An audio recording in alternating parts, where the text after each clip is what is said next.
ಬೆದರಿಕೆ ಹಾಕಿ ಮಂತ್ರಿ ಆಗ್ತಾ ಇದ್ದಾರಾ ಮಲ್ಲಿಕಾರ್ಜುನ್?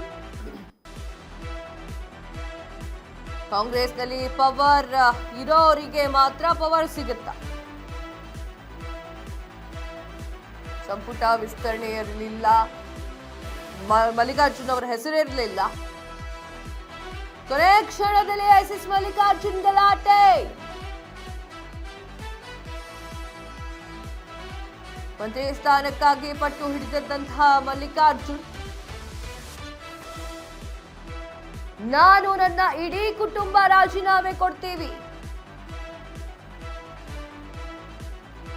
ಪತ್ನಿ ಮಗನೊಂದಿಗೆ ಎಲ್ಲರೂ ಕೂಡ ರಾಜೀನಾಮೆಯನ್ನ ಕೊಡ್ತೀವಿ ಅಂತ ಹೇಳಿ ಬೆದರಿಕೆ.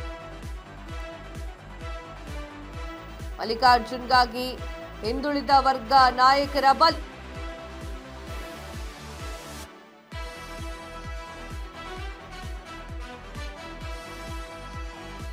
ಲಿಂಗಾಯತ ಸಿಡಿದೇಳುವಂತಹ ರೀತಿಯಲ್ಲಿ ಮಂತ್ರಿಗಿರಿ ಚೇಂಜ್.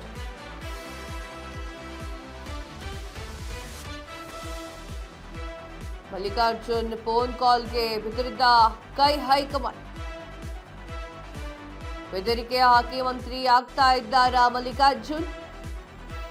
ಕಾಂಗ್ರೆಸ್ನಲ್ಲಿ ಪವರ್ ಇರೋರಿಗೆ ಎಲ್ಲವೂ ಕೂಡ ದಕ್ಕಿತ್ತ ಅಂತೇಳಿ ಎಸ್ ಮಲ್ಲಿಕಾರ್ಜುನ್ ಅವರ ಒಂದು ಪ್ರಯತ್ನ ಅಂತಾನೆ ಹೇಳ್ಬಹುದು. ಅಂದ್ರೆ ಬೆದರಿಕೆ ಹಾಕಿದ್ರ ಇವರು ಅನ್ನುವಂತ ಪ್ರಶ್ನೆ ಸರ್ವೇ ಸಾಮಾನ್ಯವಾಗಿ ಮೂಡ್ತಾ ಇದೆ. ವೈ ಅಂತಂದ್ರೆ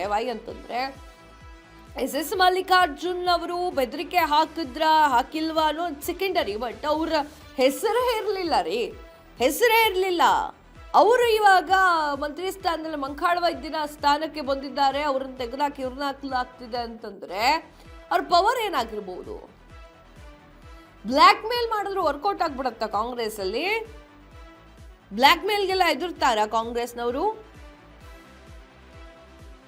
ಅಂದ್ರೆ ನಾನು ರಾಜೀನಾಮೆ ಕೊಡ್ತೀನಿ, ನನ್ನ ಮಗ ಕೊಡ್ತಾನೆ, ನನ್ನ ಹೆಂಡ್ರು ಕೊಡ್ತಾರೆ, ಅವ್ರು ಕೊಡ್ತಾರೆ ರಾಜೀನಾಮೆ, ಇಡೀ ಕುಟುಂಬನೇ ರಾಜೀನಾಮೆ ಕೊಟ್ಟು ನಿಲ್ಲಿಸ್ತೀನಿ ನೋಡ್ತೀರಾ ಅಂತ ಹೇಳಿ ಭಯ ಹಿಡಿಸಿದ್ರ?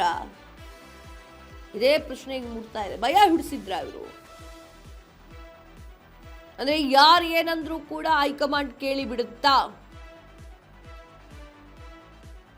ಎಸ್ ಮಲ್ಲಿಕಾರ್ಜುನ್ ಅವರು ಈ ರೀತಿಯಾಗಿರುವಂತಹ ಒಂದು ಚಾಕಚಕ್ಯತೆಯನ್ನು ಉಪಯೋಗಿಸಿದ್ರ ಅನ್ನೋದು ಈಗ ಪ್ರಶ್ನೆ ಆಗಿದೆ.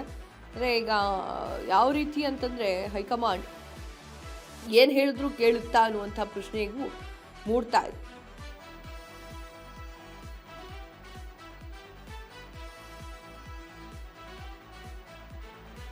ಬಸವರಾಜ ರಾಯರೆಡ್ಡಿ ಅವರಿಗೂ ಕೂಡ ಸ್ಥಾನಗಳು ಸಿಗ್ತಾ ಇದೆ. ಇಲ್ಲಿ ನಾವು ನೋಡ್ಬೇಕಾಗಿರುವಂತಹ ವಿಚಾರ ಏನು ಅಂತಂದ್ರೆ, ಇದು ಹೆಸರೇನಿತ್ತು ಅದು ಇರಲಿಲ್ಲ ಮೊದಲು ಎಸ್ ಮಲ್ಲಿಕಾರ್ಜುನ್ ಅವರ ಹೆಸರಿರ್ಲಿಲ್ಲ. ಬಟ್ ಈಗ ಎಸ್ ಮಲ್ಲಿಕಾರ್ಜುನ್ ಅವರ ಹೆಸರಿತ್ತು. ಇದರ ಜೊತೆಗೂ ಕೂಡ ಒಂದಿಷ್ಟು ಬ್ರೇಕಿಂಗ್ ನ್ಯೂಸ್ಗಳನ್ನ ಹೇಳ್ತಾ ಹೋಗ್ತೀನಿ. ಯಾರಿಗೆಲ್ಲ ಸಿಗ್ತಾ ಇದೆ ಅಂತ ನೋಡೋದಾದ್ರೆ, ವಿಜಯಾನಂದ ಕಾಶಪ್ಪನವರು, ಸಂತೋಷ್ ಲಾಡು 3ನೇ ಬಾರಿ ಶಾಸಕರಾಗಿದ್ರು, ಅವರಿಗೂ ಕೂಡ ಸಿಗ್ತಾ ಇತ್ತು. ನರೇಂದ್ರ ಸ್ವಾಮಿ ಮಂಡ್ಯ ಮಳವಳ್ಳಿ 3 ಬಾರಿ ಶಾಸಕರಾಗಿದ್ರು, ಅವರಿಗೂ ಕೂಡ ಈಗ ಸ್ಥಾನವನ್ನ ನೀಡಲಾಗ್ತಾ ಇದೆ. ಬೆದರಿಕೆ ಹಾಕಿ ಎಸ್ ಮಲ್ಲಿಕಾರ್ಜುನ್ ಅವರು ಸ್ಥಾನ ತೆಗೆದುಕೊಂಡ್ರ ಎನ್ನುವಂತಹ ಪ್ರಶ್ನೆಯೂ ಕೂಡ ಸರ್ವೇ ಸಾಮಾನ್ಯವಾಗಿ ಹೇಳ್ತಾರೆ. ಅಂದ್ರೆ ಹೈಕಮಾಂಡ್ ಯಾವ ರೀತಿಯಾಗಿ ಯೋಚನೆ ಮಾಡಿಕೊಡ್ತಾ ಇದೆ